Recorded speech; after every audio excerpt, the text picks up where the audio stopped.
The afternoon I was kidnapped, I was conjugating ancient Greek verbs in my head while waiting for my overpriced latte at a midtown cafe.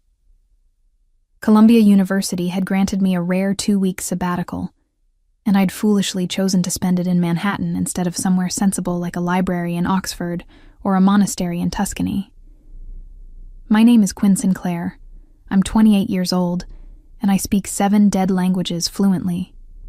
Living languages, not so much. I still struggle with modern Italian, which is ironic considering what happened next. The black SUV pulled up so smoothly I almost didn't notice it.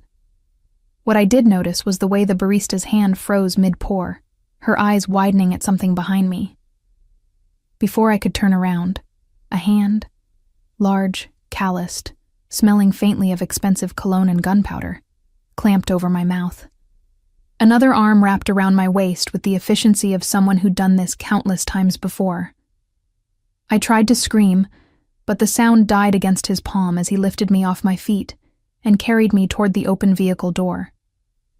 My laptop bag fell to the sidewalk, scattering papers covered in linear B translations across the concrete. The last thing I saw before being shoved into the SUV was my research on Mycenaean Greek floating away in the October wind, 2 years of work disappearing into New York traffic. Then a cloth pressed against my face. Chloroform, I realized with the detached clarity of someone in shock, and darkness swallowed everything. I woke up in a room that smelled like old leather, cigar smoke, and money. The kind of money that doesn't ask for permission. My head throbbed, and my mouth tasted like chemicals and fear. As my vision cleared, I took inventory.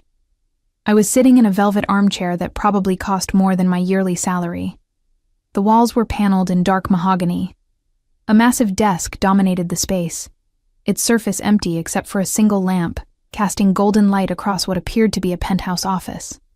Floor-to-ceiling windows revealed the Manhattan skyline glittering in the evening darkness. We were high up, 40th floor, maybe higher. The door opened, and 3 men walked in. The first 2 were clearly muscle. Broad shoulders, dead eyes, the kind of men who'd seen enough violence to be bored by it. But the third man made my breath catch in my throat for reasons that had nothing to do with fear. Well, not entirely. He was tall, probably 6'3", with dark hair that was just beginning to show silver at the temples. His suit was impeccable, Italian, definitely custom, the kind of tailoring that whispered wealth rather than shouting it. But it was his eyes that held me frozen. They were the color of winter steel, cold and assessing, the eyes of a man who'd looked at death so many times they'd made friends. He moved with the controlled grace of a predator, each step deliberate, economical. This was a man who understood power the way I understood ancient syntax, intimately, instinctively, dangerously. "Senator Hartwell's daughter," he said, his voice a low rumble that seemed to resonate in my chest. "Welcome. I apologize for the dramatic retrieval, but your father has been somewhat uncooperative regarding certain legislative matters." I blinked at him, my academic brain struggling to process this information while my survival instincts screamed at me to play along. But I've never been good at lying. It's why I prefer dead languages, where the only people who can call you wrong have been dust for millennia. "I'm not Senator Hartwell's daughter," I said, my voice steadier than I felt. "There's been a mistake." His expression didn't change, but something flickered in those cold eyes. Annoyance, maybe, or interest. "Your identification says otherwise." "What identification?" I felt for my purse, but of course it was gone. "I'm Quinn Sinclair. I teach ancient Greek and Latin at Columbia. I don't even know any senators." One of the muscle men, the one with a scar bisecting his left eyebrow, stepped forward and handed his boss my driver's license. The man studied it, his face unreadable. Then he looked at me, really looked at me, and I saw the exact moment he realized his men had grabbed the wrong woman. "Signore," I said, the word slipping out in Sicilian before I could stop it. I'd been studying the Sicilian dialect for a research paper on the linguistic evolution of southern Italian Greek communities. Per favore, c'è stato un errore. Please, there's been a mistake. The effect was instantaneous and terrifying. The man went absolutely still, his entire body rigid as if I'd struck him. The color drained from his face. His hand, which had been reaching for my license, actually trembled before he caught himself. For a long moment, he just stared at me, and I saw something I never expected to see in the eyes of a man who'd clearly ordered my kidnapping. Vulnerability. What did you say? His voice was barely a whisper. I said there's been a mistake, I repeated in English, suddenly afraid I'd made everything worse. I'm sorry, I didn't mean to. Say it again. It wasn't a request. In Sicilian, my throat went dry. Every instinct told me this was dangerous territory, but something in his expression, a desperate hunger, almost painful to witness, made me obey. Signore, per favore. C'è stato un errore. He closed his eyes, and for a moment, I could have sworn I saw grief cross his features. When he opened them again, the vulnerability was gone, locked away behind that cold, controlled mask. But his voice, when he spoke, was rougher, more human. Where did you learn to speak like that? I'm a linguist, I explained, trying to keep my voice from shaking. I specialize in ancient and classical languages, but I've been researching Sicilian dialects for a paper on... Get out, he said to his men, cutting me off. They exchanged glances but didn't argue, disappearing through the door with the practiced silence of people who knew when not to question orders. We were alone. He walked to the windows, his back to me, shoulders tense beneath that expensive suit. My grandmother, he said quietly, used to call me signore when I was a boy. She was from Palermo, died 20 years ago. He turned back to me, and the look in his eyes made my heart hammer against my ribs. No one has called me that since. I didn't know what to say. This was clearly a man who wielded power like a weapon, who'd built an empire on violence and fear, the kind of man I'd only read about in crime novels. Yet here he was, undone by a single word in a language I'd learned from dusty textbooks and recorded interviews with elderly immigrants. I'm sorry, I whispered, though I wasn't sure what I was apologizing for. About your grandmother, and about speaking without thinking. It's a bad habit when you study languages. Sometimes they just slip out. He studied me with an intensity that made me feel simultaneously exposed and strangely seen.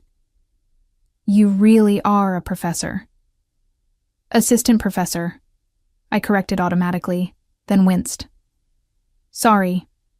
Academic reflex. The corner of his mouth twitched. Not quite a smile, but close enough to make him look almost human. Almost. Quincy Ravenswood, he said, extending his hand with the formality of a business introduction, as if he hadn't just had me drugged and kidnapped. And you're right. There has been a mistake. I took his hand because refusing seemed like a bad survival strategy. His grip was firm, warm, and sent an unwelcome jolt of electricity up my arm. Quinn Sinclair, I said unnecessarily. Can I go home now? No. The single word hung in the air between us, heavy with implications I didn't want to examine. I pulled my hand back. What do you mean, no? You just admitted this was a mistake. I won't tell anyone what happened. I'll say I got drunk and passed out in a hotel or something. Please, I have classes on Monday, research deadlines. You've seen my face, he interrupted, his voice gentle but implacable. You're sitting in my private office. You know what I am. I know you're dangerous, I said, anger finally overriding fear. I know you kidnap innocent people. I know you probably have Senator Hartwell's actual daughter locked up somewhere, and I know this is all very dramatic and criminal, but I also know I'm nobody. I'm not a threat to you. I'm just a broke academic who spends Friday nights translating Sophocles for fun. Let me go, and I swear I'll forget everything." He walked back to his desk, leaning against it with deceptive casualness. "You speak 7 dead languages?" The non sequitur threw me. "What? You said you specialize in ancient and classical languages. How many?" 7, I admitted, wondering where this was going. "Ancient Greek, Latin, Old Norse, Sumerian, Coptic, Biblical Hebrew, and Middle Egyptian. I'm working on Hittite, but the cuneiform is tricky. Say something else in Sicilian." This was insane. I was being held captive by what was clearly a crime boss, and he wanted a language lesson. But arguing seemed counterproductive, so I spoke the first thing that came to mind. A line from a folk song my research subject, a 90-year-old woman from Palermo, had sung during our interview. "La luna mezzumari, mamma mia ma maritari." "The moon is at mid-sea, mother mine. I want to get married." I saw his jaw tighten, saw him swallow hard. "My grandmother sang that song," he said, his voice rough, "when she made pasta on Sunday mornings." The next morning, I woke up in a bedroom that belonged in an architectural magazine. The bed was enormous, draped in silk sheets with a thread count that probably exceeded my credit score. The walls were a soft cream, decorated with what I suspected were original Impressionist paintings, not prints, actual paintings. A door to my left opened into a marble bathroom that sparkled with gold fixtures. Another door revealed a walk-in closet stocked with women's clothing in exactly my size. Tags still attached, ranging from casual wear to evening gowns that cost more than my car. I was a prisoner in a gilded cage 40-something floors above Manhattan, and the man holding the key had a weakness for his dead grandmother's dialect. A soft knock preceded a woman entering with a breakfast tray. She was middle-aged, with kind eyes, and the efficient manner of someone who'd served in this household for years. "Mr. Ravenswood thought you might be hungry," she said in accented English, Polish maybe. "He asks that you join him for dinner at 7. "Asks or orders?" I said, more sharply than intended. Her expression didn't change. "With Mr. Ravenswood, there's rarely a difference." She set the tray down on a side table. "I'm Magda. If you need anything, there's an intercom by the bed. Press the blue button." After she left, I examined my prison more carefully. The windows didn't open. Of course they didn't. The door was unlocked, but when I peeked outside, I found a long hallway with a man in a dark suit stationed casually near the elevator. He gave me a polite nod, his jacket doing nothing to conceal the gun holstered beneath it. I retreated back into the room and ate breakfast mechanically. Fresh fruit, perfectly poached eggs, coffee that put my usual Columbia cafeteria swill to shame. Then I showered, dressed in the most modest clothes I could find in the closet, jeans and a cashmere sweater that felt like wearing a cloud, and tried to formulate a plan. The problem was, I had no idea who Quincy Ravenswood actually was. Crime boss, obviously. Dangerous, certainly. But beyond that, I needed information. I needed to understand who was holding me and why a single word in Sicilian had affected him so profoundly. I spent the day exploring my limitations. The bedroom was one of 6 on this floor of the penthouse. The others were locked. I found a library that made my academic heart weep with joy. Floor-to-ceiling shelves holding what appeared to be first editions, rare manuscripts, leather-bound volumes in multiple languages. Someone here loved books the way I did. I ran my fingers along the spines, reading titles in Latin, Greek, Italian, French. "The Sicilian collection is on the 3rd shelf," a voice said from the doorway, making me jump. Quincy Ravenswood stood there in casual clothes, dark jeans and a black cashmere sweater that emphasized his broad shoulders. Without the armor of his suit, he looked younger, more approachable. Still dangerous, but human dangerous, rather than predator dangerous. "You read Sicilian?" I asked, proud that my voice didn't shake. My grandmother taught me. She refused to speak Italian, said it was the language of the North, of people who looked down on Sicilians. He walked into the library, his movements fluid and controlled. These were her books. She left them to me when she died. I looked at the collection with new eyes. Poetry, folk tales, historical accounts, all in the Sicilian dialect that had changed everything yesterday. She must have been an educated woman. She was the daughter of a fisherman who could barely write his own name, Quincy said, pulling out a volume and handing it to me. But she taught herself to read by candlelight, memorized poetry, learned proper Italian just to prove she was as good as the northern city women who looked down on her. His voice carried a mixture of pride and old pain. She came to New York in 1960 with nothing but these books and a determination to give her children a better life. I opened the book, a collection of poetry by someone named Ignazio Butita, written entirely in Sicilian. The pages were yellowed with age, the margins filled with handwritten notes in a spidery script. These notes, are they your grandmother's? She wrote down translations, context, memories. He stood close enough that I could smell his cologne, something woodsy and expensive. She used to read them to me when I was young, said the language of your ancestors should never die just because you cross an ocean. I looked up at him, seeing past the crime boss exterior to something more complicated underneath. What was her name? Agnesa. The way he said it, with perfect Sicilian pronunciation, made it sound like a prayer. Agnesa Ravenswood. She made my grandfather take her last name instead of his when they married. Said the Ravenswood family had power in New York, and she wanted that power for her children. Clever woman. Ruthless woman, he corrected, but there was affection in his voice. She built half of what my family became.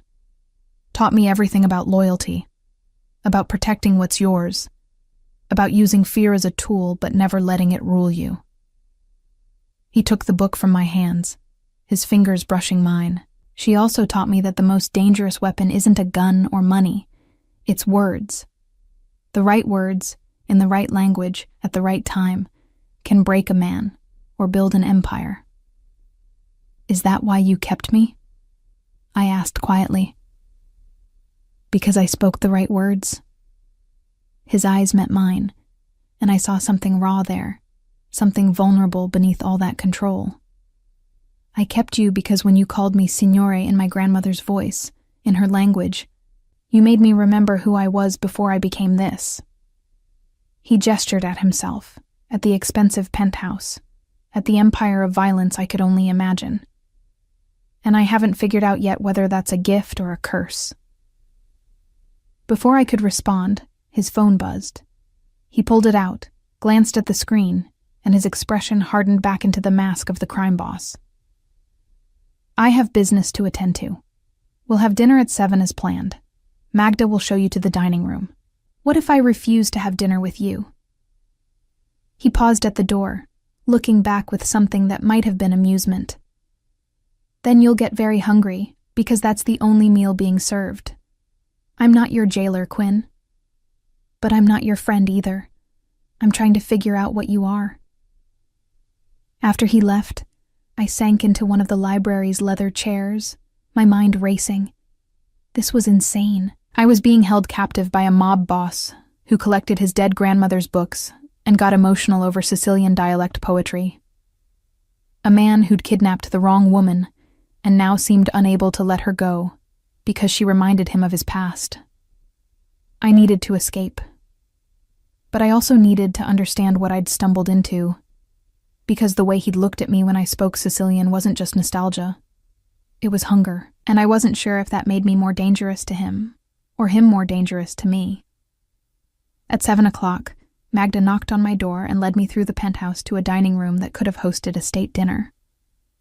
A table set for two occupied the center of the space, candles flickering despite the modern lighting, crystal and china gleaming.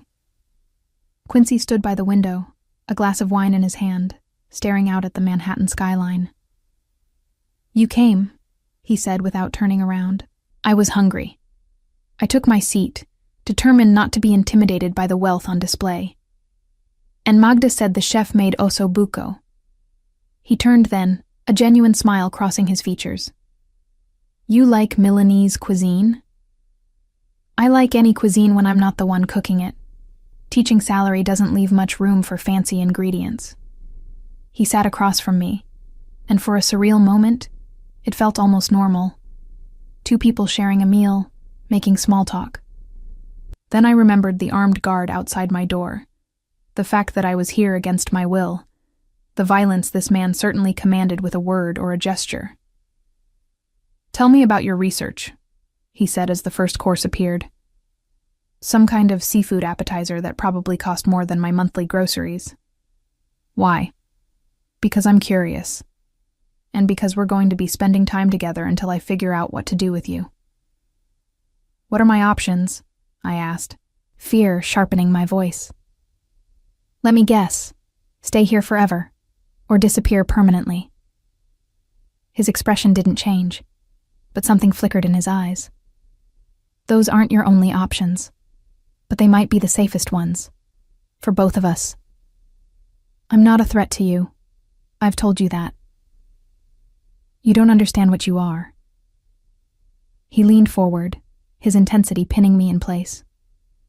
You walked into my office and spoke to me in a language only one person has used with me in 20 years. You triggered memories I'd buried, made me feel things I'd learned to shut off. In my world, Quinn, anything that can affect me that profoundly is either a weapon or a weakness, and I can't afford either. I set down my fork, my appetite gone. So I'm trapped here because I studied the wrong dialect?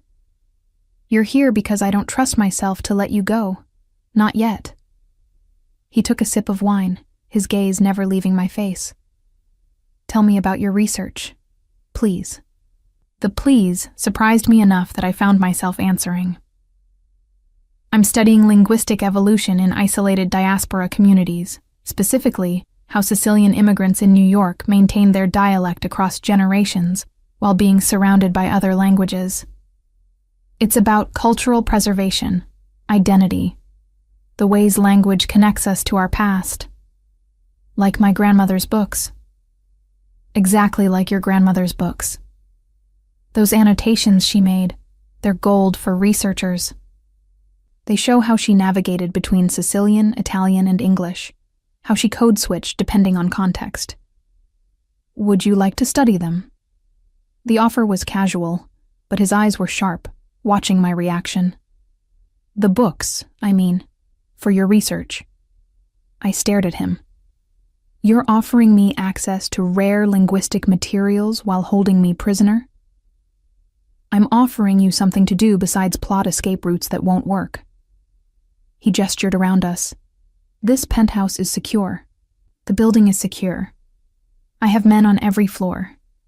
Even if you made it to the street, where would you go? To the police? To tell them what? That Quincy Ravenswood kidnapped you? The way he said his own name made it clear that going to the police would be useless, possibly fatal. He owned them, or enough of them to make it not matter. I could tell Columbia, I said, though my voice lacked conviction. My department chair, my colleagues, already know you're taking a personal leave. He saw my expression and continued. I had someone send an email from your account. Family emergency. They were very sympathetic. Anger flared hot in my chest. You can't just erase my life. I'm not erasing it. I'm pressing pause. He stood, walking around the table to where I sat. Quinn, I know this isn't fair. I know you didn't ask for any of this. But right now, you're safer here than you would be anywhere else. Safer from what? From you? From the people who are looking for Senator Hartwell's actual daughter. From my enemies who might try to use you as leverage if they discover I've taken an interest in you. From the complications your freedom would create for both of us. He crouched beside my chair, bringing us eye level. This close, I could see the faint scars on his knuckles. the shadows beneath his eyes that spoke of sleepless nights and hard decisions. I'm not the good guy in this story, Quinn. I've done things that would make you sick. I've built an empire on violence and fear, and I won't apologize for it. But I'm also not going to hurt you, and I'm not going to let anyone else hurt you either. Why? I whispered. Why do you care? His hand came up, hovering near my face before dropping back to his side, as if he'd caught himself about to cross a line. Because when you speak Sicilian, I hear my grandmother's voice, and I haven't felt anything close to peace in 20 years. I'm selfish enough to want to hold on to that feeling for a while longer. The days blurred together in a strange routine that felt increasingly surreal. I spent my mornings in Quincy's library, carefully documenting Agnesa Ravenswood's annotated books. The work was genuinely fascinating. Her notes revealed a woman of fierce intelligence who'd used language as a tool for survival and advancement. She'd written observations about American culture in the margins, comparisons between Sicilian idioms and English phrases, poems she'd composed herself in a mixture of dialects. Quincy would join me around lunchtime, bringing food from the chef, always Italian, always perfectly prepared. We'd eat in the library, and slowly, cautiously, we began to talk. Not about his criminal empire or my captivity. Those topics remained unspoken truces between us. Instead, we talked about language, memory, the ways our pasts shaped who we became. She used to quiz me, he said one afternoon, flipping through a volume of Sicilian folk tales. Every Sunday after church, she'd pick a proverb and make me translate it, explain what it meant, how it applied to our lives.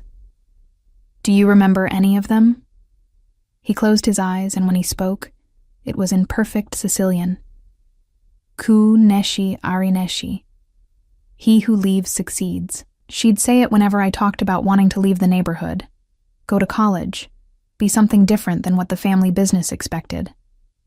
Did you? Leave, I mean. I went to Columbia, actually. Business school. He saw my surprise and smiled without humor. Not so different from you, once upon a time. I had this idea I'd legitimize the family enterprises, turn organized crime into organized business. Learn the enemy's language, my grandmother said. Know how they think, how they operate. What happened? His expression hardened. My father was killed in a territorial dispute when I was in my second year. My uncle took over, but he was weak. Too many compromises, not enough vision. The family started losing ground, losing respect. I came home for the funeral and never left.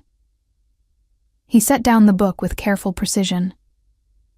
My grandmother died 6 months later. Doctors said it was her heart, but I think she just couldn't bear watching her family crumble after everything she'd built. I'm sorry, I said, and meant it. She made me promise something before she died.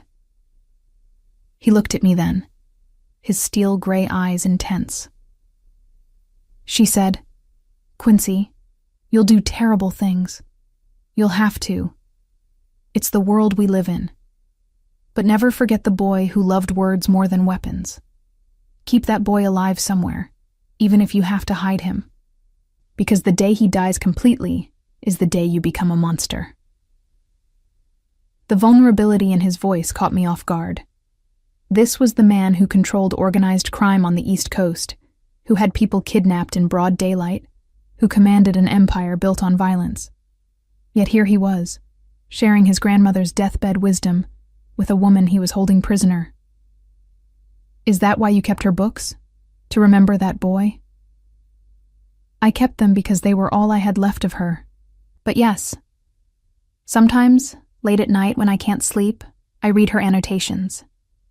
Try to hear her voice in the words. Try to remember who I was before I became this. He gestured at himself, at the expensive clothes and the power they represented. And then you walked into my office and called me signore, in her exact accent, her exact intonation, and suddenly that boy I've been hiding felt real again for the first time in 2 decades. I didn't know what to say to that. The Stockholm Syndrome implications were obvious. I was empathizing with my captor, seeing him as human rather than monster. But it was also true that the more time I spent with Quincy Ravenswood, the more complicated he became. He was violent and controlled, yes, but he was also intelligent, cultured, surprisingly well-read. He quoted Dante in Italian and discussed linguistic theory with genuine interest. He had paintings by Caravaggio on his walls and opera playing softly in the background during dinner. He was a killer who cried over his grandmother's poetry, a monster who wanted to remember the boy who loved words. And God help me, I was beginning to understand why that combination was so dangerous. On the 5th night of my captivity, everything changed. I was getting ready for bed. The nightly dinner routine had become almost comfortable, which should have terrified me more than it did, when I heard shouting from somewhere in the penthouse. Raised voices, the sound of something breaking, then silence so complete it made my skin crawl. I pressed my ear against the door, heart hammering. Footsteps approached, fast and purposeful. Then Quincy's voice, low and deadly in a way I hadn't heard before. Get her to the safe room, now. My door opened to reveal Magda, her kind face now tight with fear. Come with me, Quinn. Quickly. What's happening? No time, please. She grabbed my arm and pulled me into the hallway. The guard who was usually stationed there was gone. We ran, through corridors I hadn't seen before, deeper into the penthouse, until we reached what looked like a solid wall. Magda pressed her palm against it, and a section slid open to reveal a small room lined with monitors, supplies, and a single chair. Stay here, she commanded, pushing me inside. Don't open this door for anyone except Mr. Ravenswood. Don't make a sound. Magda, what? But she was already closing the door, sealing me in darkness except for the glow of the monitors. I watched in horrified fascination as security cameras showed me different angles of the penthouse, the library where I'd spent my days, the dining room where we'd shared meals, the hallway outside my bedroom, and men with guns moving through the space like deadly shadows. I watched Quincy on one of the screens, standing in what looked like his office, perfectly calm as 5 armed men fanned out around him. He was unarmed, or appeared to be, hands visible at his sides, expression unreadable. The lead man said something I couldn't hear through the silent feed. Quincy replied, equally inaudible from my hiding place. Then violence erupted. Quincy moved faster than anyone his size should be able to move, grabbing the nearest man's gun hand and twisting until something broke. I saw the man's mouth open in a scream I couldn't hear. 2 more men rushed him, and Quincy fought like someone who'd been trained for war, efficient and brutal. A knife appeared in his hand from nowhere. Blood splattered across the camera lens. I turned away, pressing my hand against my mouth to keep from being sick. This was the reality I'd been ignoring behind our pleasant conversations and shared meals. This was what Quincy Ravenswood actually was. A man who killed without hesitation, who moved through violence like it was breathing. The fight lasted maybe 3 minutes. When I forced myself to look again, 4 men were down, not moving, definitely not getting up again. And the 5th was on his knees, Quincy's knife at his throat. Quincy was speaking to him, his expression cold and controlled despite the blood on his clothes. The man nodded frantically. Quincy released him, and the man scrambled away, disappearing off camera. Then Quincy looked directly at the camera that was filming me, as if he knew exactly where I was hidden. His expression softened, just slightly, and he mouthed 2 words I could read clearly on his lips. I'm sorry. It took another hour before he came to release me from the safe room. He'd changed clothes, washed the blood away, but there was a cut on his cheekbone and his knuckles were swollen. He stood in the doorway, blocking the light from the hallway, and for a long moment we just looked at each other. I know what you're thinking, he said finally, that you've been having dinner with a monster. that I'm exactly what you feared when you woke up here." "Who were they?" My voice came out steadier than I felt. "The Marchetti family. They've been trying to move into my territory for 6 months. They heard rumors I'd taken the senator's daughter and saw an opportunity." His jaw tightened. "They were wrong about who you are, but right that you've become a liability, a weakness. I didn't ask to be here. I didn't ask to become your weakness." "I know." He stepped into the safe room, and in that small space, he seemed even larger, more overwhelming. "But you are, and now they know it. Which means I can't let you go, and I can't keep you here safely. I've created an impossible situation for both of us. So what happens now?" He reached out, his bruised hand gentle as it cupped my face. I should have pulled away, should have recoiled from the touch of a man who'd just killed 4 people in his living room. But I didn't, because beneath the violence and the power, I could still see that boy who loved words more than weapons. The man who cried over his grandmother's poetry.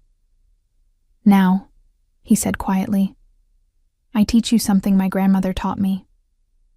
In Sicilian there's a phrase, "Kunesci arinesci," he who leaves succeeds. But there's another phrase she loved even more, "Ku resta luta," he who stays fights. His thumb brushed across my cheekbone. "I'm not leaving, Quinn. I'm fighting. For you. For this impossible thing between us. For the boy I thought was dead until you spoke to me in his language.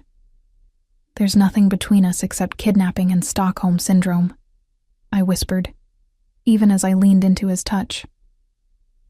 "You're right, which is why I'm going to do something I've never done before." He dropped his hand, stepping back. "I'm going to give you a choice. Tomorrow morning, Magda will bring you an envelope. Inside is a new identity, a bank account with enough money to start over anywhere in the world, and instructions for contacting a man who can get you out of New York safely. You can take it and disappear. I won't stop you. I won't look for you. You'll be free. And if I don't take it?" His smile was sad, knowing, dangerous. "Then you stay.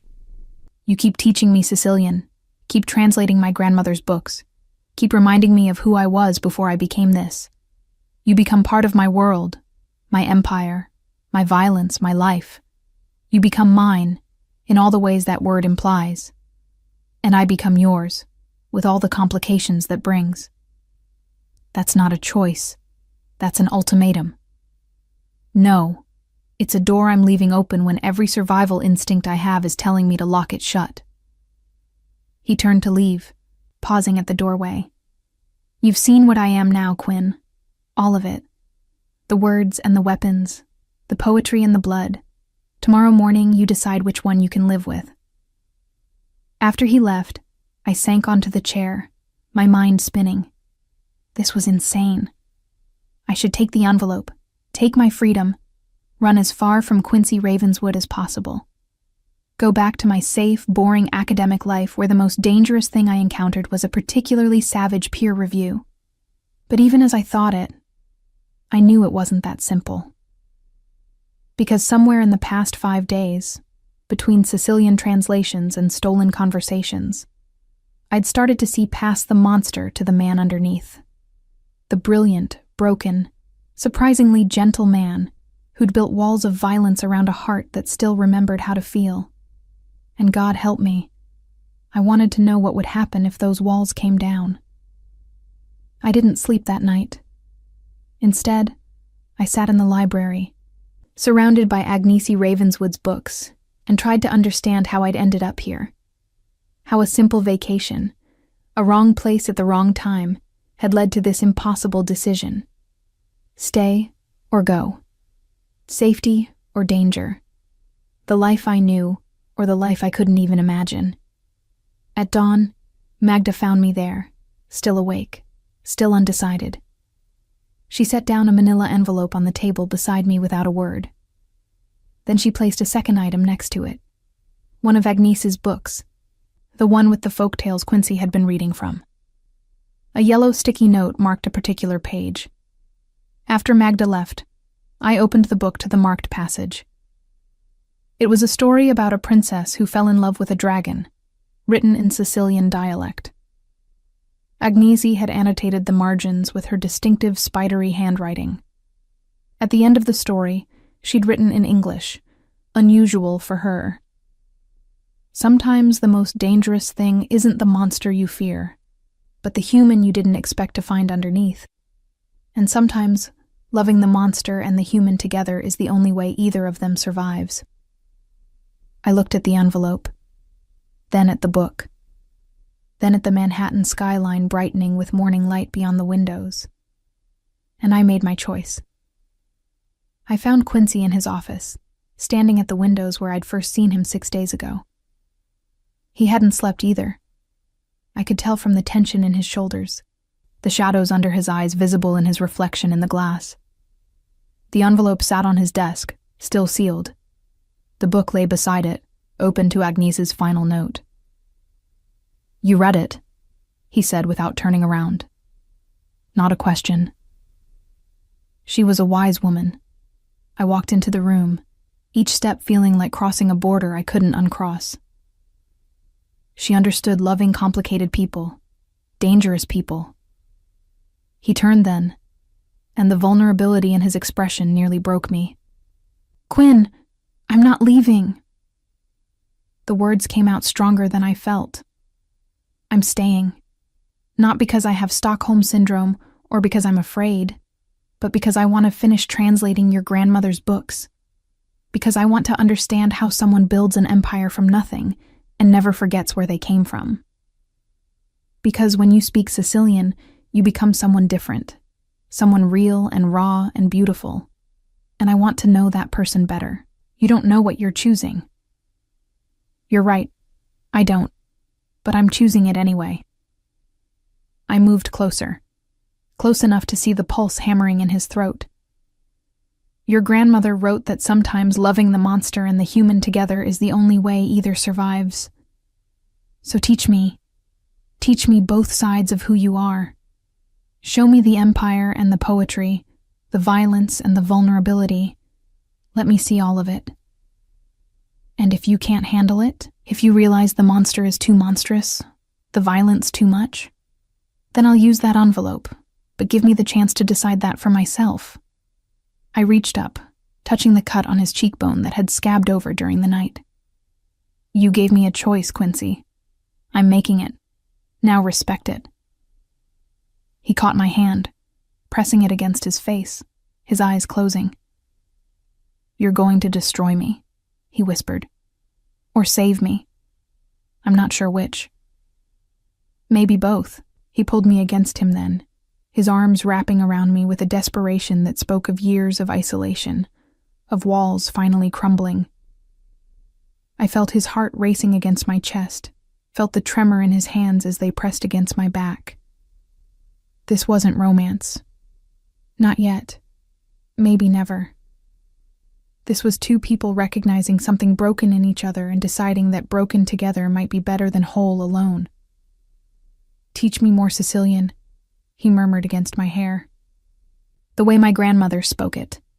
Not from books or recordings, but the way you hear it in your research. Real and alive. So I did.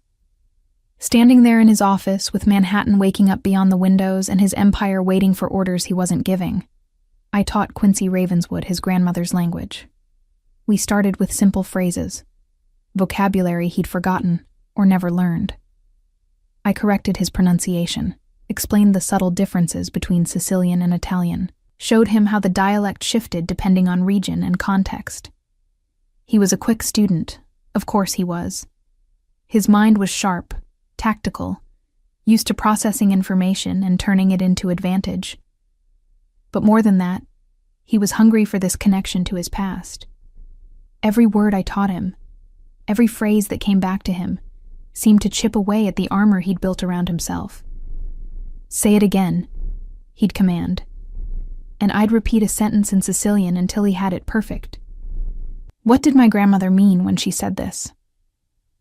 and I'd explain the cultural context, the history behind the idiom, the way language carried memory.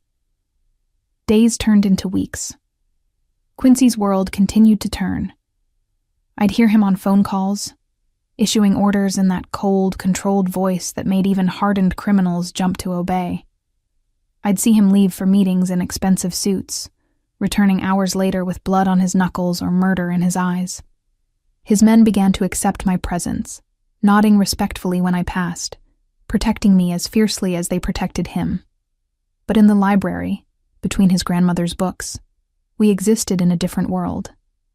I translated Agnes's annotations, while Quincy read them aloud in increasingly fluent Sicilian. We discovered she'd been keeping a diary of sorts, scattered entries across multiple books, recording her observations about building a criminal empire while maintaining humanity. "Listen to this," I said one evening, reading from one of her poetry collections. She wrote, "My grandson asks me if it's possible to be good and powerful at the same time. I tell him it's not only possible, it's necessary. Power without goodness becomes tyranny. Goodness without power becomes martyrdom. The trick is knowing when to show which face." Quincy looked up from the book he was studying, a collection of Sicilian proverbs. She was teaching me how to survive, how to be both the monster and the man. She was teaching you how to stay human in an inhuman world. I set down the journal carefully. These aren't just language notes, Quincy. They're a manual for navigating moral complexity. She was giving you permission to be more than one thing. Like you're doing now. He stood, crossing to where I sat, surrounded by books and papers. You could have left. You should have left.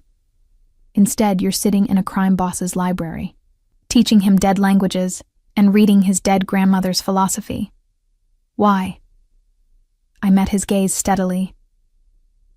Because you're not just a crime boss. You're also a scholar who quotes Dante, a grandson who honors his grandmother's memory, a man who collects first editions and cries over poetry. You contain multitudes, Quincy Ravenswood.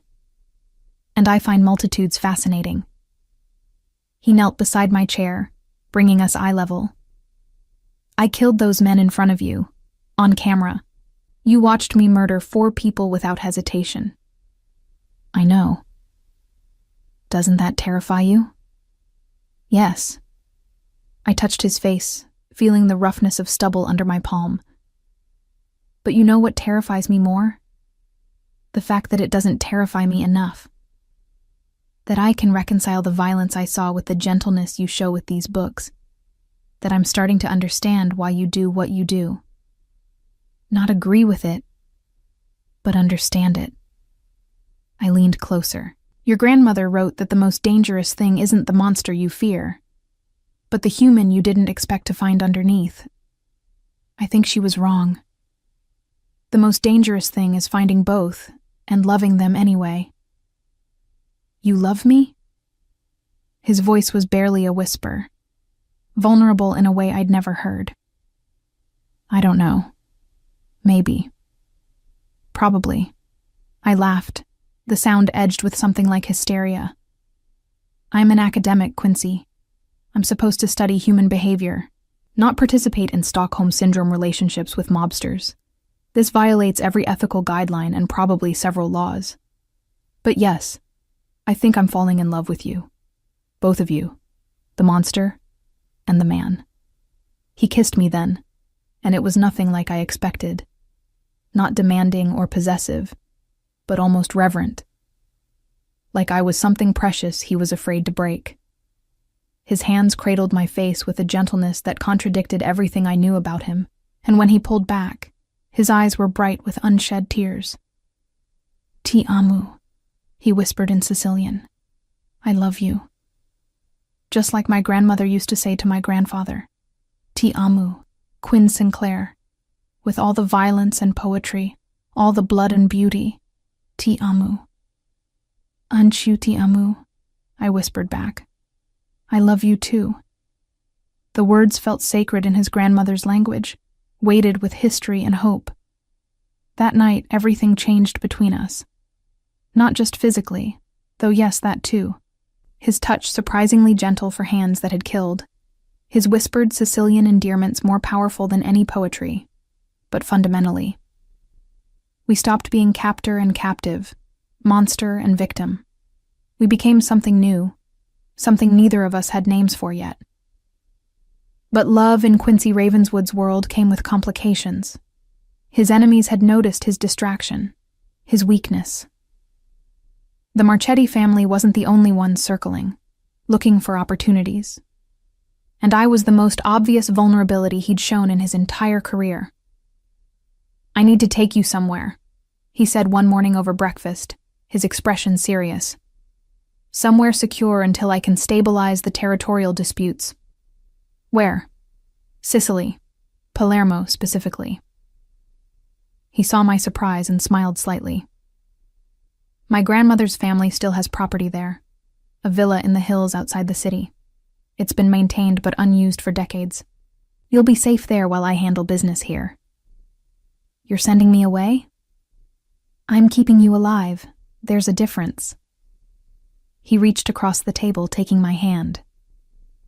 "Besides, you wanted to study Sicilian dialects in their native context. Here's your chance. The villa has my grandmother's personal library. Letters, journals, documents she left behind when she came to America. You'll have months of research material." "Months? How long will you need to—" I stopped, understanding. "You're going to war. A real one. I'm consolidating power, eliminating threats, making sure that when you come back, no one will ever dare use you against me again." His grip tightened. "This is what loving me means, Quinn. Sometimes you have to disappear so I can become the monster they fear. But I'll come back. I promise. And when I do, I'll bring you to my grandmother's church, the one where she married my grandfather. And I'll call you signora instead of signore, wife instead of just the woman who speaks my language." I stared at him, processing. "Did you just propose to me over breakfast while explaining how you're about to start a mob war?" "Yes." No hesitation, no doubt. "We'll do it properly later, ring, flowers, whatever you want, but I need you to know my intentions. When you come back from Sicily, you come back as family, as mine, officially and permanently, if that's what you want." "That's insane. We've known each other less than 2 months. I knew my grandmother for 17 years, and I'm still discovering her through those books. Time isn't the measure, Quinn. Understanding is. And you understand me, all of me, in a way no one else ever has or will." He stood, pulling me up with him. "So yes, I'm asking you to marry me while I explain that I'm about to do terrible things to keep you safe. Because that's what love looks like in my world. Beautiful and brutal in equal measure." The villa in Palermo was a revelation. Set into the hills overlooking the Mediterranean, it was a honey-colored stone structure that had aged gracefully over centuries. Lemon and olive trees dotted the property. The air smelled of salt water and wild herbs. Inside, every room held memories of Agnes Ravenswood's life before America. Photographs, furniture, the personal library Quincy had promised. I spent my days immersed in her world, reading letters she'd written to cousins who stayed behind, studying the journals where she'd documented her dreams of escaping poverty, of building something greater than what Sicily offered, understanding the woman who'd shaped Quincy into who he was. But I also followed the news from New York on my laptop. Reports of violence in Manhattan's underworld, territories changing hands, bodies found in East River, a consolidation of power among the city's organized crime families. The articles never mentioned Quincy by name, but I knew. I could see his strategic thinking and how the moves played out, systematic and brutal. He called every night at exactly 8 o'clock Palermo time. We'd talk in Sicilian. He was nearly fluent now. And he'd ask about my research, my day, whether I was eating properly. He'd tell me about the weather in New York, about small details of his routine that had nothing to do with the violence I knew he was orchestrating. We never discussed the war. We never talked about the bodies. Those truths hung unspoken between us, acknowledged but not examined. Timanku, he'd say before hanging up. I miss you. And I'd respond in kind, my heart aching with the truth of it. I missed him. God help me, I missed the monster and the man in equal measure. 3 months into my Sicilian exile, I discovered something that changed everything. Deep in Agnese's personal papers, hidden inside a book of poetry, I found a letter addressed to Quincy, written but never sent. The date was 2 days before she died. My beloved grandson, it began in Sicilian. If you're reading this, I am gone. I need to tell you about the Ravenswood fortune, the one my husband's family speaks of in whispers. It exists. In Sicily, hidden in a place only I knew. I never told anyone because power built on hidden wealth corrupts differently than power built through struggle. But if you need it, if the empire we built is threatened, the information is scattered through my books. I turned our family history into a puzzle only someone who understands both languages and memory could solve. Find it, use it, but never forget the cost. Money bought in secret always demands payment in blood. Love forever, Nonna Agnese. I read the letter 3 times, my hands shaking. Then I started going through her books with new eyes, looking for patterns, hidden messages, codes embedded in her annotations. It took weeks of careful analysis, cross-referencing dates and locations, treating her notes like the linguistic puzzle they were designed to be. And finally, I found it. Coordinates disguised as poetry references. Banking information coded into seemingly random vocabulary notes. The location of a vault in Palermo, containing documents proving ownership of properties, investments, assets worth hundreds of millions of euros. The original Ravenswood fortune that had seeded the American Empire, but was thought lost when the family fled Sicily in the 1930s. I called Quincy at 3 a.m, too excited to wait for our scheduled time. Quinn? His voice was rough with sleep and instant alertness. What's wrong? Nothing's wrong. Everything's right. I found it, Quincy. The fortune your grandmother mentioned. She left you a treasure map encoded in Sicilian dialect and linguistic patterns. Silence. Then, explain. I did, walking him through how Agnese had hidden information across multiple books, using language itself as encryption. How she'd trusted that only someone who understood both her grandson and her culture could decode what she'd left behind. How the fortune wasn't just money. It was proof of legitimacy, documentation that would make the Ravenswood family's claim to power unassailable. My God, he breathed when I finished. She gave me the one weapon my enemies can't fight. Legal legitimacy backed by generational wealth. She gave you a choice. You can use this to legitimize everything. Turn organized crime into legitimate business, just like you wanted to do at Columbia. Or you can use it to cement your power in the criminal world. But you can't do both. The paper trail is too clear. Whatever you choose defines the Ravenswood legacy forever. Another long silence. Where is the vault? The Basilica della Madonna della Catena, Old Town Palermo.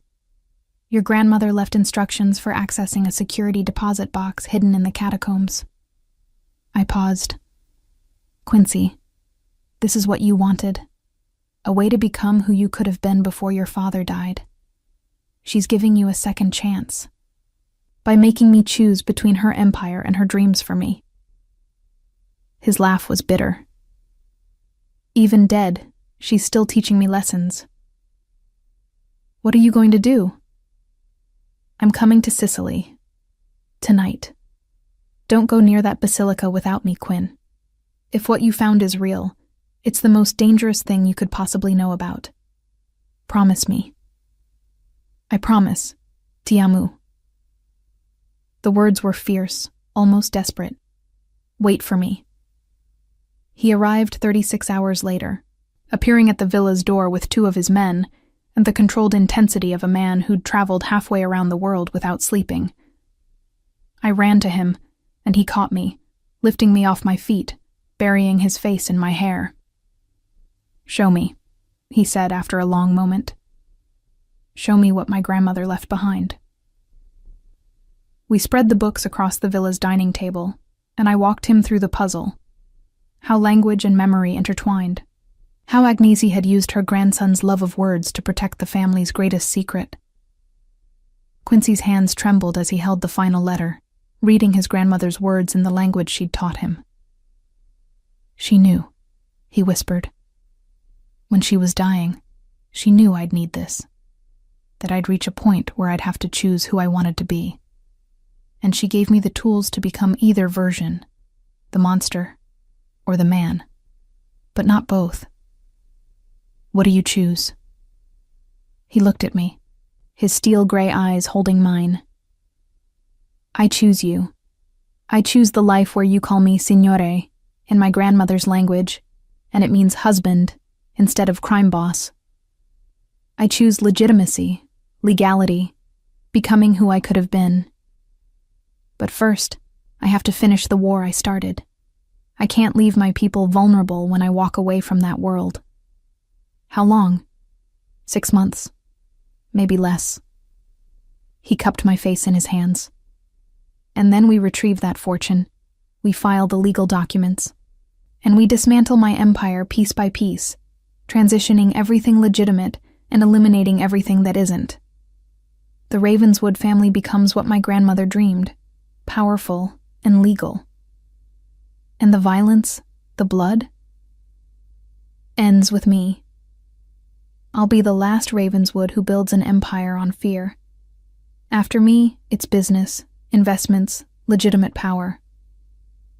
His smile was sad. "My grandmother gave me permission to stop being the monster. I'd be a fool not to take it." That night, we went to the Basilica della Madonna della Catena. The ancient church sat on Palermo's waterfront, golden stone glowing in the moonlight. Quincy's men secured the perimeter while we descended into the catacombs, centuries-old burial chambers that smelled of stone and time. Following Agnese's instructions, we found the hidden niche behind a carved Madonna. Inside was a sealed box, remarkably well preserved. Quincy's hands were steady as he opened it, revealing documents that proved everything: property deeds, banking records, investment portfolios, a fortune built before the family's American reinvention. "She was protecting me," he said, reading through papers that documented legitimate business ventures spanning generations. "If I'd known about this earlier, I might never have built the criminal empire. I could have taken this and made something clean from the beginning. Maybe that's why she hid it. Maybe she knew you needed to walk through darkness to appreciate the light." I touched his arm. "She gave you both, the empire you built and the fortune to escape it. A test and a gift." He pulled me close, there in the catacombs beneath a church where his grandparents had worshipped. "When this is over, the war, the transition, all of it, will you marry me here, in this church?" "Yes." "Will you call me signore during the ceremony? In Sicilian, the way my grandmother would have wanted." "I'll call you marito," I corrected gently. "Husband.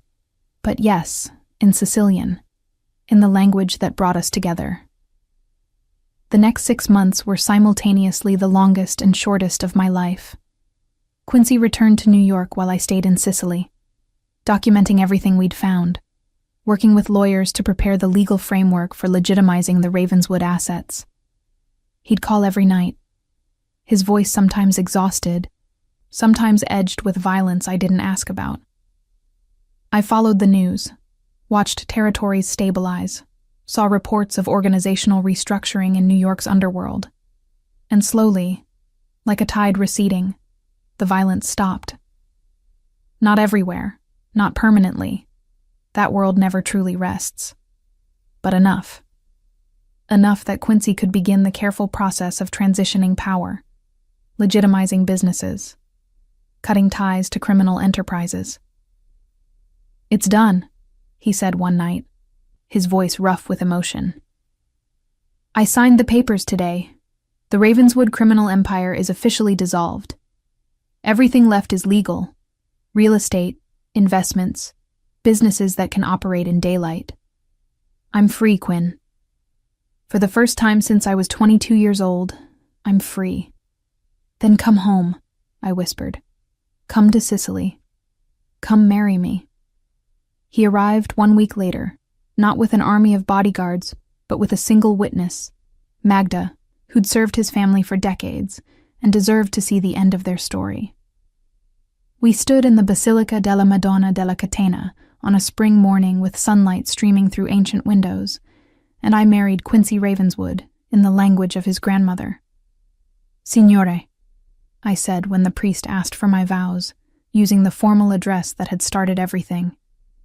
"Ti amo." I love the boy who loved words, and the man who loved fiercely enough to walk away from everything he built. "Ti piglio come marito." I take you as husband. He said his vows in Sicilian too, his voice breaking on the words. When he slipped the ring on my finger, I saw tears tracking down his face, the first time I'd seen him cry since that night in his library, when I'd first spoken his grandmother's language. "My grandmother would have loved you," he whispered, as we left the church, married and free. "She would have said you saved me." "I didn't save you. I just reminded you who you already were." We spent our honeymoon at the villa, surrounded by Agnes's books and the life she'd dreamed for her grandson. I continued my research. It would become my life's work, I knew, documenting her linguistic legacy, her wisdom, her complex navigation of power and humanity. Quincy read beside me, now fluent in the language he'd forgotten, reconnecting with the culture he'd lost. "What will you do now?"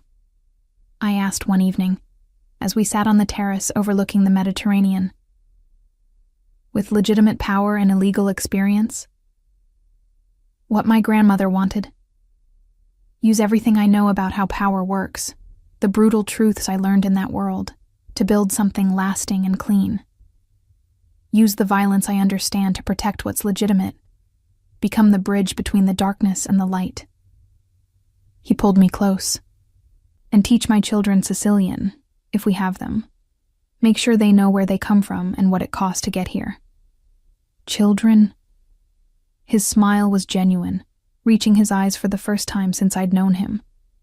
"Someday, when we're ready. Children who'll read their great-great-grandmother's books and understand that humans are complicated. That love is complicated. That sometimes the path from monster to man runs through a woman who speaks the language of your lost childhood." We lived in Sicily for 2 years after that, dividing time between Palermo and New York as Quincy rebuilt his life and I completed my research.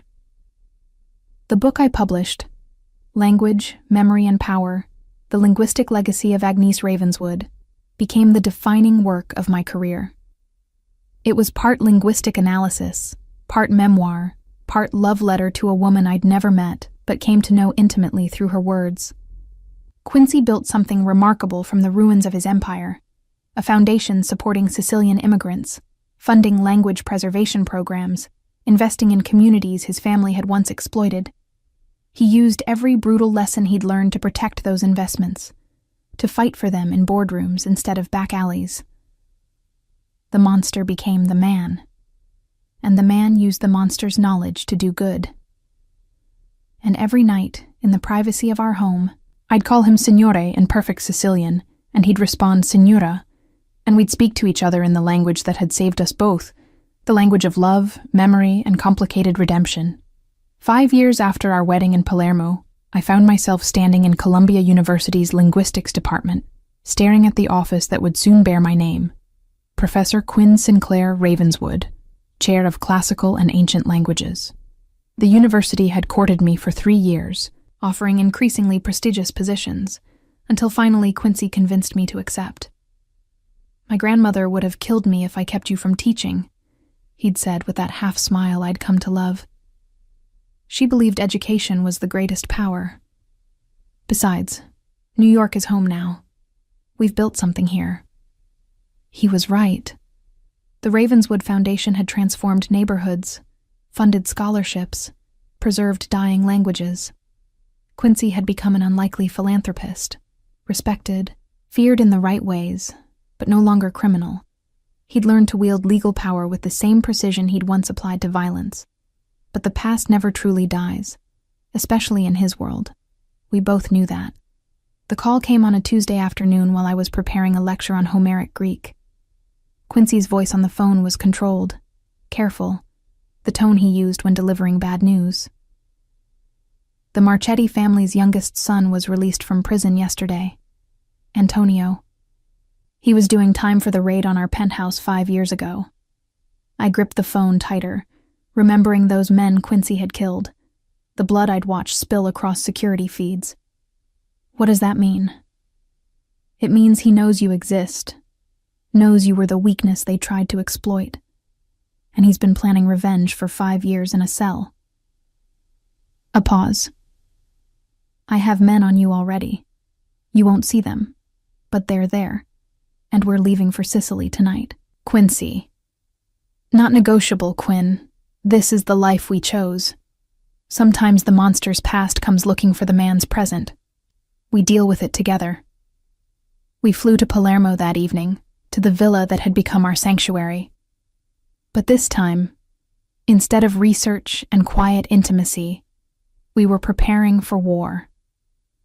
Quincy's men, the ones who'd stayed loyal during the transition to legitimacy, arrived in careful succession. The villa transformed into a fortress. Why Sicily?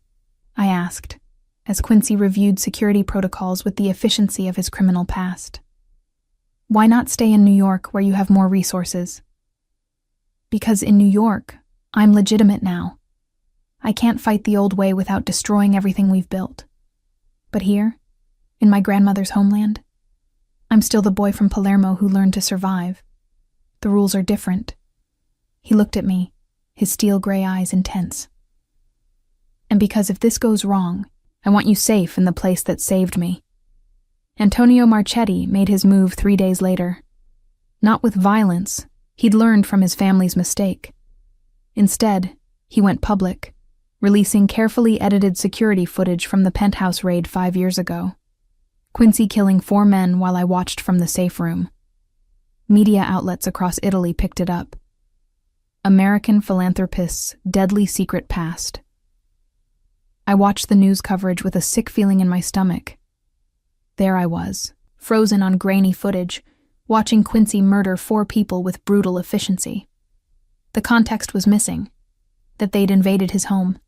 That I'd been there because of kidnapping. That his entire criminal empire had already been dissolved. All viewers saw was violence and my complicity.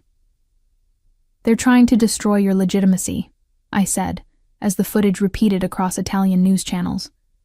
Force you back into being the criminal so they can justify taking everything you've built. They're trying to take you from me. Quincy stood at the villa's window, his posture rigid. Antonio knows I gave up the empire for you. He's betting that if he can turn you into a liability, make you the reason I lose everything, you'll leave. And then he'll have his revenge by taking the only thing that ever made me choose humanity over power. I'm not leaving. You should. You could claim you were held captive, manipulated, that you didn't understand what I was. Your career, your reputation. You could save it all by walking away from me. He turned, and I saw raw fear in his expression. I'd understand, Quinn. I'd give you the divorce, the distance, whatever you need to survive this. Because I love you too much to let my past destroy your future. I walked to him, taking his face in my hands the way I had that first time in his library. Do you remember what your grandmother wrote? That sometimes loving the monster and the human together is the only way either survives? I'm not leaving because this isn't just your fight. It's ours. We built this life together.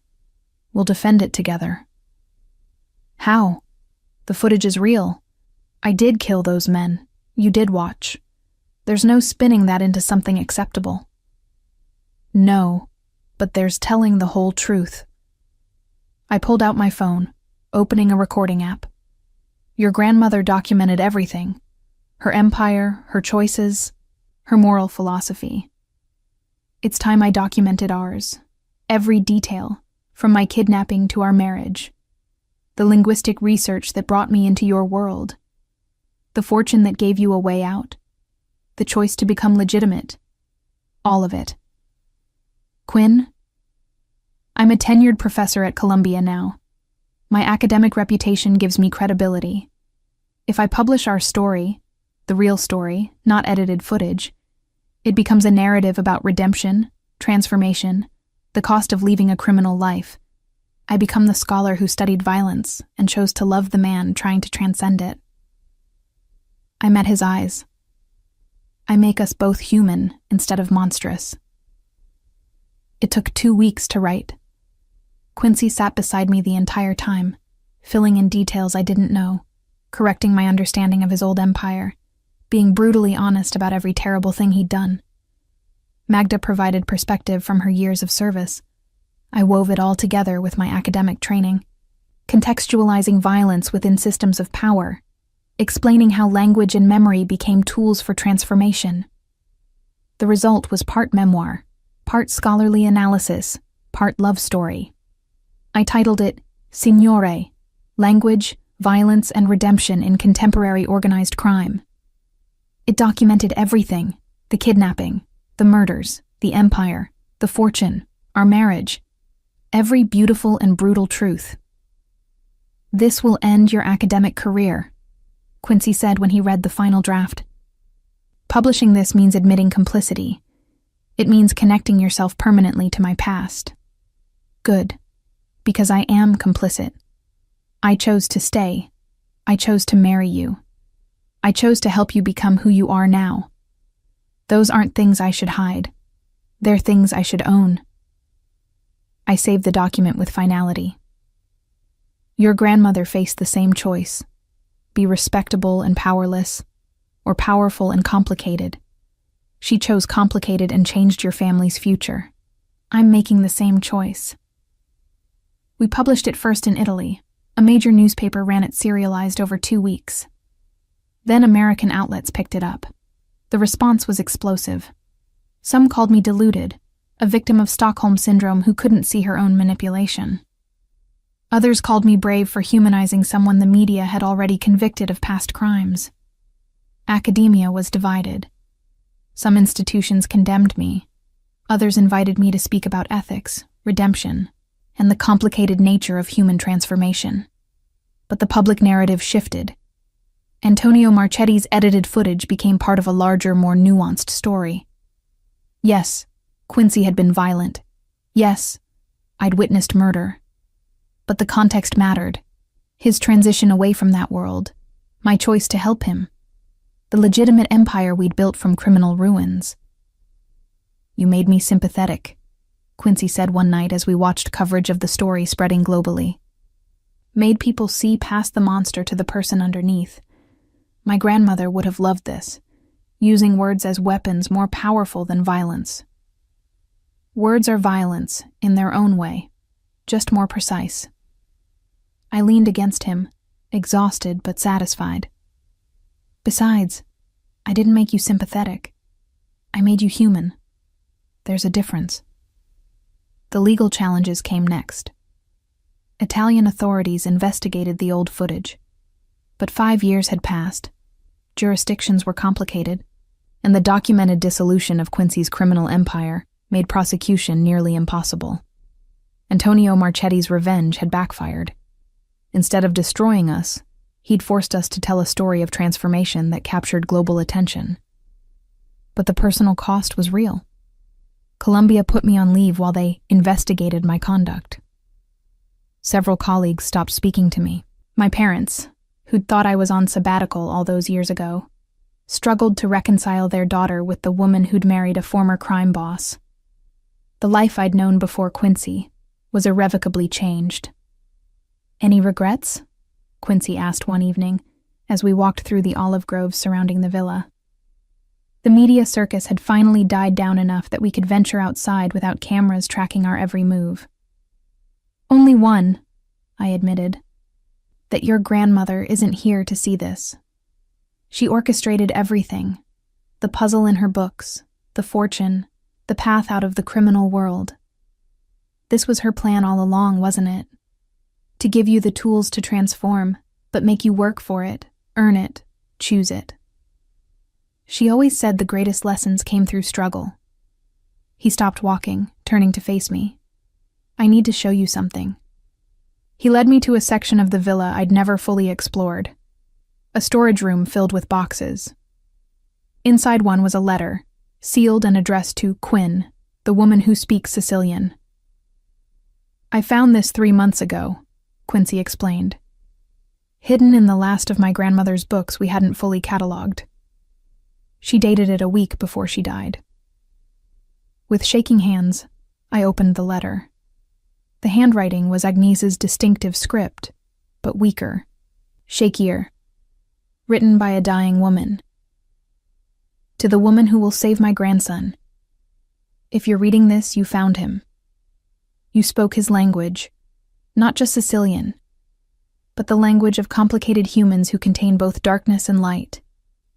You saw past the monster he had to become, and remembered the boy who loved words. I knew someone like you would come. It's why I scattered clues through my books, why I hid the fortune in linguistic puzzles. I needed Quincy to find a woman intelligent enough to solve what I'd created, brave enough to stay despite the danger, and loving enough to choose redemption over safety. You're not his salvation. He has to save himself. But you're his reminder that salvation is possible, that the boy who cried over poetry isn't dead, just buried deep beneath years of necessary violence. Love him. All of him. The monster and the man. Make him speak Sicilian until he remembers his humanity. Use words to wound and heal in equal measure. Give him children who understand that humans are complicated, that redemption is real, that sometimes the most dangerous thing you can do is choose love over fear. And when the world judges you for loving someone like him, remember, power exists in many forms. You chose the most dangerous kind, the power to transform a life by refusing to see it in simple terms. That's the same power I wielded, the same legacy I'm trusting you to continue. Ti ringrazio, figlia mia. Thank you, my daughter, for finding him, for saving us both. Con affetto, Agnese. I finished reading with tears streaming down my face. She knew. She orchestrated all of this, including me. No, Quincy said gently. She created the circumstances that allowed us to find each other. What we did with those circumstances, that was our choice. She gave me the puzzle. You chose to solve it. I chose to let you. We chose each other, Quinn. My grandmother just set the stage. We stood there in the dusty storage room, holding each other while I cried for a woman I'd never met, but who'd shaped every aspect of my life. Agnese Ravenswood had understood something fundamental about transformation. It couldn't be forced or given, only enabled. She'd left her grandson a fortune and a mystery, trusting that the right person would find both. And I had. God help me, I had. 6 months later, I was back at Columbia, reinstated after the investigation concluded I'd violated no laws, only social norms about who deserved love and redemption. My classes filled immediately, students curious about the professor who'd married a former mob boss and written about it with academic precision. I taught them about language and power, about how words could transform reality, about the complicated nature of human morality. Quincy's foundation flourished, funding programs that gave people the same choices Agnese had dreamed about: education, opportunity, legitimate paths to power. He testified before Congress about organized crime reform, using his intimate knowledge of that world to dismantle systems that trapped people in cycles of violence. We split our time between New York and Sicily, between teaching and foundation work, between the life we'd built and the past that had shaped us. I published my second book, the expanded version of Signore, with additional research on redemption narratives in contemporary culture. It became required reading in criminal justice programs, sociology departments, ethics courses. And every night, in whatever home we occupied, I'd speak to him in Sicilian. Signore, I'd say, and he'd respond, Signora, and we'd exist in the language that had saved us both. On our 10th anniversary, we returned to the Basilica della Madonna della Catena. No media, no public statement, just us, Magda, and the priest who'd married us a decade before. We renewed our vows in Sicilian, recommitting to the complicated life we'd chosen.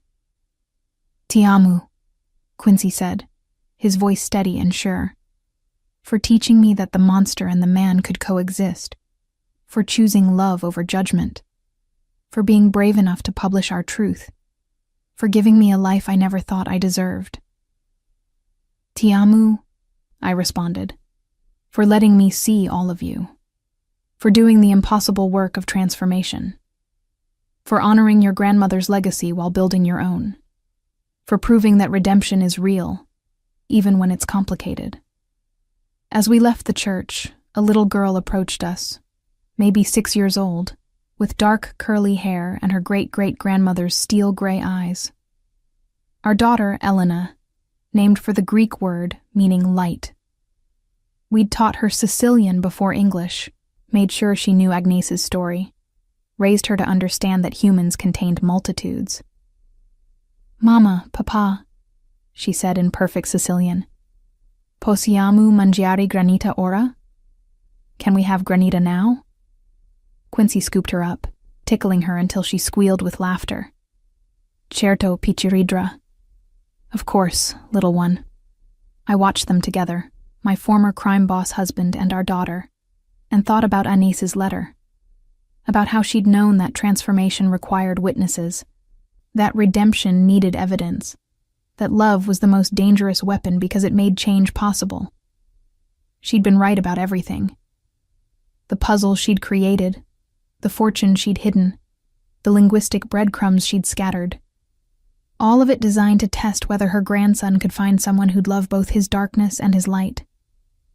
Someone who'd stay through revelation and violence, who'd choose him over safety, who'd document the complicated truth of transformation without flinching.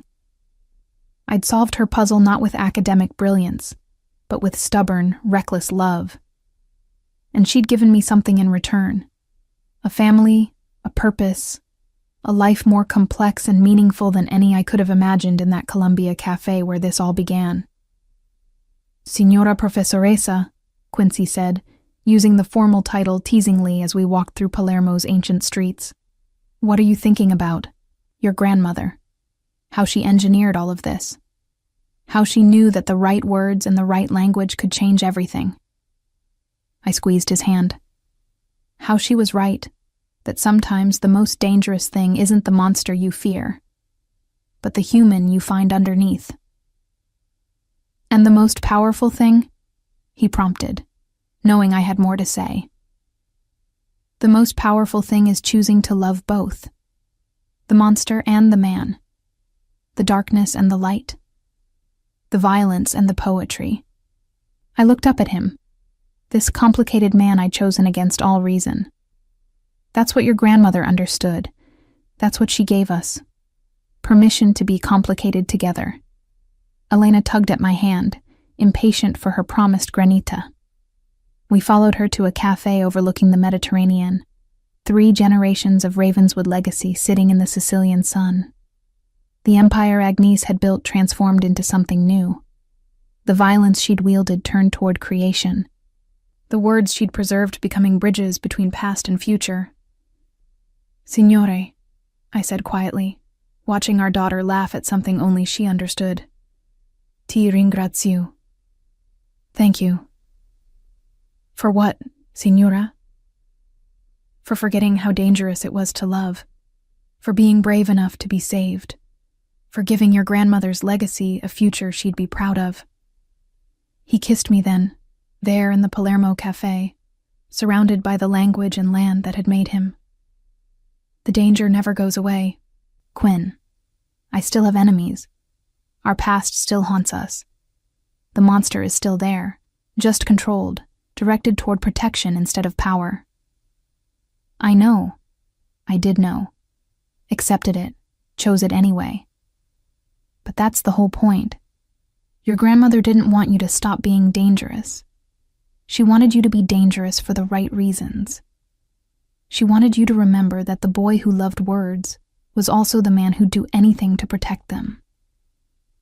Elena climbed into Quincy's lap, sticky from granita, chattering in Sicilian about the boats in the harbor.